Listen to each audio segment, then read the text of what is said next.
안녕하세요. 뱅커 형입니다. 오늘은 여러 가지 노이즈가 좀 시장에 있었죠. 먼저 장 초반에 노무라가 한 2조 3천억 정도 되는 손실을 발표하면서 장 시작하자마자 마이너스 16%로 급락을 했고, 한국 시간으로 한 2시 정도 됐을 거예요. 그때 블룸버그로 또 헤드라인이 올라온 게 크레딧 스위스 증권이 자기네들도 시그니피컨트한 로스가 있다, 그러면서 반등하던 증시들이, 아시아 증시들이 또 다시 밑으로 고개를 숙이게 됩니다. 물론 이제 장 마감 무렵에 조금 저가 매수가 들어와서 올라오긴 했지만, 지금 미국 증시도 분위기는 별로 안 좋네요.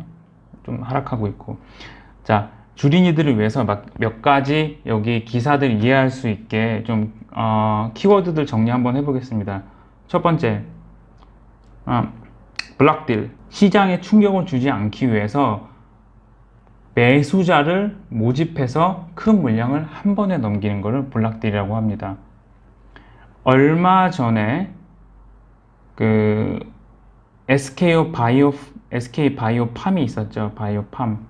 SK 바이오 사이언스보다 먼저 상장했던 바이오팜이 전일 종가 대비 한 마이너스 10%로 블락딜이 있었고, 셀트리온 헬스케어도 2020년, 2019년 이때 계속 쭉 블락딜이 있었죠. 그 주요 투자들이었던 아이온이라든지, 아니면 그 테마섹 관련 펀드 아이온이죠. 그리고 그 외에 이제 모건 스탠리 피, 이런 그 주요 주주들이 전일 종가 대비해서 뭐 한 마이너스 8%, 마이너스 10% 정도에서 물량을 팔고 나갔습니다. 이 블락딜이 뭐냐면, 예를 들어서 내가 500만 주를 팔아야 된다. 그러면 이 투자자가 브로커한테 물어봅니다. 시장에서 500만 불 소화할 수 있겠니?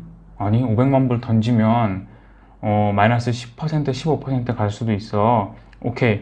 그러면 이게 어떻게 파는 게 좋을까? 좋아. 시가총액 상위 종목이고 하니 인덱스에도 편입이 돼 있을 인덱스 구성 종목에도 들어가 있으니 이거 담고 싶어 하는 패시브들이 아마 있을 거다. 패시브 펀드들이 있을 거다. 기관 플러스 외국인도 개인도 있는데, 외국인도 이제 기관입니다. 외국계 기관 투자자들이죠. 이제 메신저 급하게 보내게 되죠. 지금 무슨 종목 몇만 주 있는데 생각 있으시면 들어오세요. 그러면은 언제까지 들어와야 된다고 얘기하면 그걸 써냅니다. 그러면은 내가 만약에 500만 주 팔아야 되는데 뭐 500만 주 다 들어왔다. 그러면은 이거는 성공한 블락들인 겁니다. 그런데 주식을 팔 때 급하게 팔아야 되면은 이 할인율이 높아야 돼요. 만약에 마이너스 5%, 뭐 제가 은행주 같은 경우는 마이너스 5, 마이너스 7도 본 것 같은데, 이제 테크 종목이거나 아니면 바이오 이런 것들은 뭐 마이너스 8, 마이너스 10, 뭐 거의 이렇게 가야 됩니다. 그 미국에서 지난주에 있었던 빌황 관련 종목들이 정확하게 이 디스카운트가 몇 퍼센트가 돼서 팔렸는지 모르겠는데, 일단 블락들이 한다는 소문이 나면은 일단 악재죠. 일단 시장 가격보다 무조건 낮춰서 팔아야 되니까. 왜냐면 시장에 그냥 던진다고 하면은, 그냥 내가 지금 시장에서 이 종목을 사야 되는데 시장에서 사면은 100원인데 블락으로 사면은 95원에 살 수 있다. 그러면 누가 100원에 사겠어요? 그냥 95원에 사고 말지. 매수가 사라지고 그걸 모르고 있는 투자자들만 그 주문을 내고 있는 거죠. 그래서 이 사실 블락은 약간 정보의 비대칭 측면이 있기 때문에, 이 블락 관련, 이 장기 투자할 게 아니면은 블락 관련 그 이슈가 있는, 오버행이라 그러죠. 그 오버행 이슈가 있는 종목들은 만약에 개인 투자자분들은 단기 하실 거면 피하는 게 맞긴 합니다. 네. 자, 블락이고, 그리고 두 번째, 빌황. 이분이 누구냐? 이분이 1990년대 초중반에서 한 2000년대까지 아마 현대증권 국제영업부에서 이제 주식 브로커를 하시던 분인데, 국제영업부니까 외국계 기관 투자자들이 한국 주식을 매매하는데 그 세일즈를 했던 분이죠. 이 종목 사세요, 파세요, 이게 좋아 보여요, 리서치 연결해주고 그랬던 역할을 했던 분인데, 타이거 펀드죠. 그 줄리아 로버트슨의 타이거 펀드. 이때 90년대 이때 유명했던 헤지 펀드가 타이거 펀드랑 퀀텀 펀드가 있습니다. 조지 소로스의 퀀텀 펀드. 이 퀀텀 펀드는 영국 중앙은행이랑 싸워서 이겼던 그 유명한 펀드죠. 퀀텀 펀드, 그리고 이 타이거 펀드, 이 두 개가 있는데, 이 타이거 펀드에 한국 주식 투자를 도와줬던 사람이 빌 황입니다. 현대증권에 있을 때. 이 줄리아 로버트슨이 빌 황을 데리고 나옵니다. 2012년에 그 홍콩 증시에 상장돼 있는 그 중국 기업을 매매함에 있어서 내부자 정보를 이용해서 이익을 본 게 발각이 돼서 감독 당국한테 650억의 벌금을 맞게 됩니다. 그러니까 타이거 아시아랑 이제 빌 황 이 조직과 개인이 둘 다 이제 벌금을 맞았는데 그 총 금액이 한 650억 정도 되는 그 금액이었다고 지금 알려져 있고요. 이렇게 되면은 이 금융 당국으로부터 이런 큰 벌금을 맞으면 이 블랙리스트에 보통 올라갑니다. 그래서 이 해외 IB들이랑 거래를 못 하는데 이상하게 거래를 다시 하게 돼요. 이분이 지금 기사에 나오는 거는 패밀리 오피스 자금이고, 아르케고스 캐피탈이라는 곳은 이 패밀리 오피스의 자금을 관리하는 곳이다. 근데 그 패밀리 오피스가 뭐냐? 그 패밀리 오피스라는 얘기는 그냥 돈이 아주 많은 사람들의 자금을, 돈이 아주 많은 사람의 그 가문이죠. 그 가문의 자산을 전담으로 관리하는 사람입니다. 그 사람이 빌황인데, 그럼 누구 돈이냐? 그냥 현재까지 나온 돈에는 이 사람 돈이라고 하더라고요. 근데 그 돈이 얼마냐? 약 한 5 billion. 약 우리나라 돈으로 5조 6천억, 5조 7천억 정도 되는 돈이라고 알려져 있습니다. 타이거 아시아를 운영을 하다가 문제가 생겨서 거래를 못하게 됐는데, 그래서 홍콩 증시에서는 아예 퇴출이 됐는데, 홍콩 증시는 너는 더 이상 네 이름으로, 그리고 이 조직에서는 거래를 못한다고 퇴출이 됐는데, 어디서 뭐를 했는지는 모르겠지만 이 아르케고스 캐피탈이 5 빌리언, 5조 6천억, 5조 7천억 정도 되는 금액으로 투자를 하고 있었고, 그러니까 이거는 이제 2021년 현재입니다. 그리고 그 돈은 다 빌황 돈이고, 네, 엄청나게 돈을 많이 벌었나 보네요. 2012년부터 이때까지.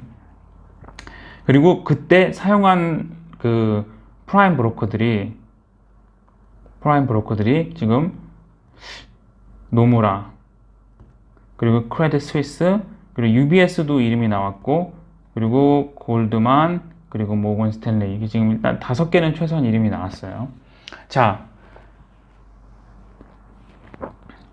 아까 우리가 지금 블락딜 얘기했고, 빌황 얘기했고, 그리고 프라임 브로커 얘기를 하는데, 여기 보면 약간 이게 이상해요.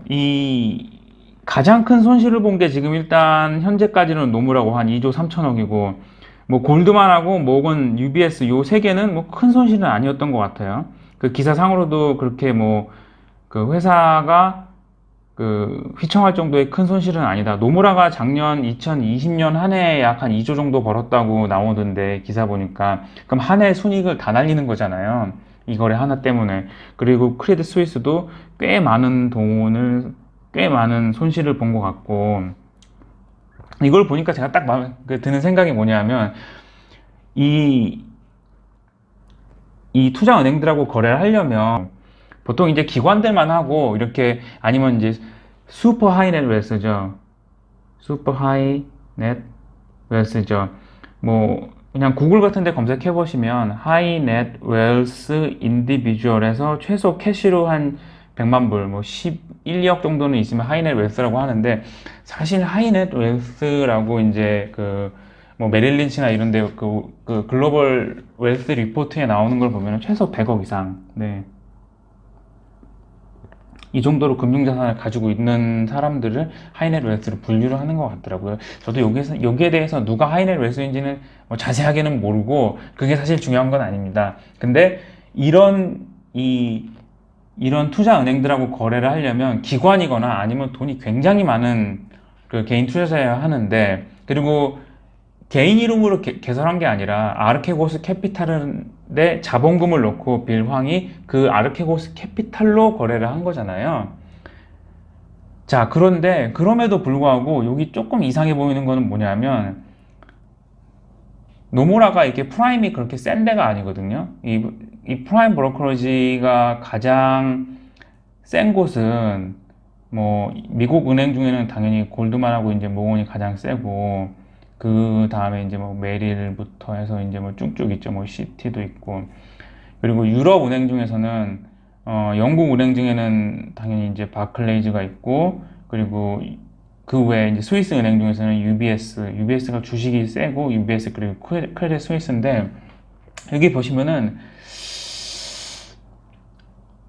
노무라가 손실이 가장 컸어요. 아마 노무라랑 포지션이 가장 많았을 것 같고, 빌황이 왜 노무라랑 먼저 거래를 텄을까? 노무라한테 가장 큰 포지션을 갖고 있었을까, 노무라랑. 저는 일단 그 생각이 들고요. 아마 이 은행들하고는 처음에 거래를 못했을 수도 있어요. 왜냐하면 블랙리스트에 2012년에 있었던 그 홍콩 금융당국과 문제 때문에 그 블랙리스트에 올라가 있어서 거래를 못 하니까, 프라임이 좀 가장 약한 노무라에 가서, 야, 너네 지금 내가 이거 거래해주면은 너네 수수료 꽤 많이 나오는데 나랑 할래? 노무라가 그래서 덥석 문 겁니다. 제 생각에는. 노무라가 하고, 노무라랑 계좌 트고 나서 좀 괜찮으니까 그 트랙 레코드를 가지고 뭐 이제 CS도 가고, UBS도 가고, 골드만도 가고, 모건 스탠리도 간 거죠. 그래서 매매를 하다가 문제가 발생했는데, 골드만하고 모건 스탠리는 이 은행은 리스크 매니지먼트가 작동을 한 거죠. 지금 갖고 있는 롱 포지션을 취하고 있는 주식들이 급격하게 하락을 하니까 바로 반대 매매를 실행한 거예요. 이게 지금 여기서 한 가지 알아야 되는 게, ISDA라고, 아마 영화 그 빅숏 보신 분들은 ISDA에 대해서 잠깐 설명이 나오는데, 빌황이 빌황의 아르케고스 캐피탈이 직접 주식을 산 게 아니라, 자, 내가 10억 불만큼 주식을 사고 싶은데, 10억 불만큼 주식을 사고 싶은데, 자, 그러면은 골드만에 가는 겁니다. 골드만, 네가 10억 불만큼 주식을 사. 그리고 내가 1억 불 증거금을 박아놓을게. 음. 그러니까 신용으로 사는 거랑 똑같은 겁니다. 그러면 골드만이 실제 주식을 사서, 주식이 오르면은 이익이 발생하고 떨어지면 손실이 발생하잖아요. 그거는 이 1억 불 예치해 놓은 걸로 충당을 하는 겁니다. 10억 불이 만약에 10억 불만큼 주식을 샀는데 골드만이 10%가 올랐다. 그러면 11억 불이 되잖아요. 그럼 여기서 나온 1억 불은 이 아르케고스 캐피탈 겁니다. 그럼 얘는 1억 불만 갖고 있었는데 플러스 1억 불을 벌었으니 2억 불이 됐잖아요. 수익률 100%. 자, 이런 거래는 제대로 하면은 돈을 크게 버는데, 만약에 10억 불을 샀는데 이게 10%가 까졌어요. 그럼 자기 돈 다 날리는 거죠. 이 1억 불 다 날리는 거죠. 이게 다 없어지는 겁니다. 이런 거래를 했던 겁니다. 그러니까 스왑이죠. 스왑 거래. 주식을 사고 거기에서 나오는 손익을 빌황이 가져가는 걸로 했는데, 그러면은 이 주식을 실제로 사는 골드만, 모건, 노무라, UBS, CS 이런 은행들은 담보비율을 계속 보고 있어야 되죠. 얘가 지금 이 주식을 산 금액 때, 주식 산 금액 때 그 예치금, 이거를 봐서 이 손실이 어느 정도 밑으로 떨어지면은 바로 반대 매매를 실행하는 겁니다. 근데 그게 이제 발생을 한 게 지난주고요. 골드만 모건 스탠리는 그걸 제대로 했고, 노무라는 못했나? 저는 노무라가 2조 2천억이라는 손실이 나는데, 이 자금이, 이 빌황의 이 아르케고스 캐피탈이 5 빌리언인데, 여기서 2 빌리언이 노무라의 거래에서 손실이 났잖아요. 그럼 노무라가 2 빌리언이 손실이 났다는 거는 이게 아마 그러니까 다 날라간 것 같습니다. 그냥 전 재산이 다 날라갔고, 이 갖고 있는 포지션을 청산해도 아르케고스 캐피탈한테 니네 돈 얼마 있는가 봤더니 2조만 2 빌리언만큼 지금 돈이 없는 거예요. 그거 있는 거 다 팔아도 이만큼 부족한 거예요. 지금 2 빌리언만큼. 그게 손실이고, 그리고 여기 보시면은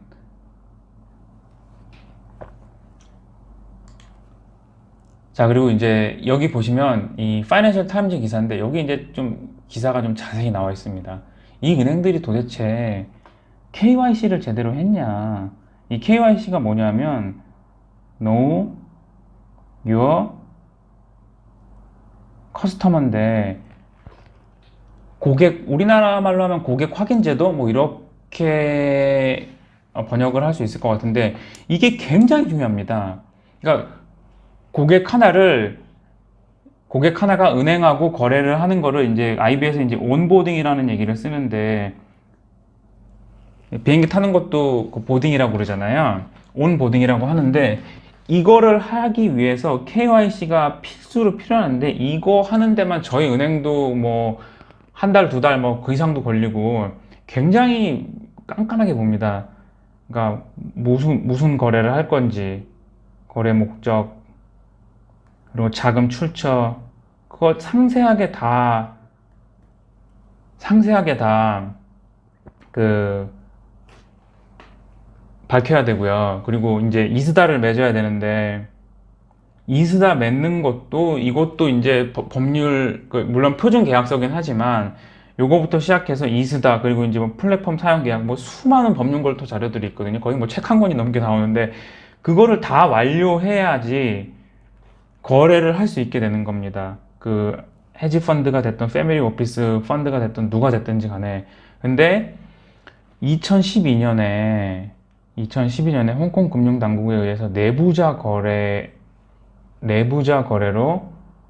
징계를 받았던, 이거는 중범죄거든요. 내부자 거래는 뭐 홍콩이나 영국, 미국에서 이 내부자 거래는 중범죄입니다. 그래서 벌금이 뭐 6억, 60억이 아니라 640억, 650억 막 이렇게 나오잖아요.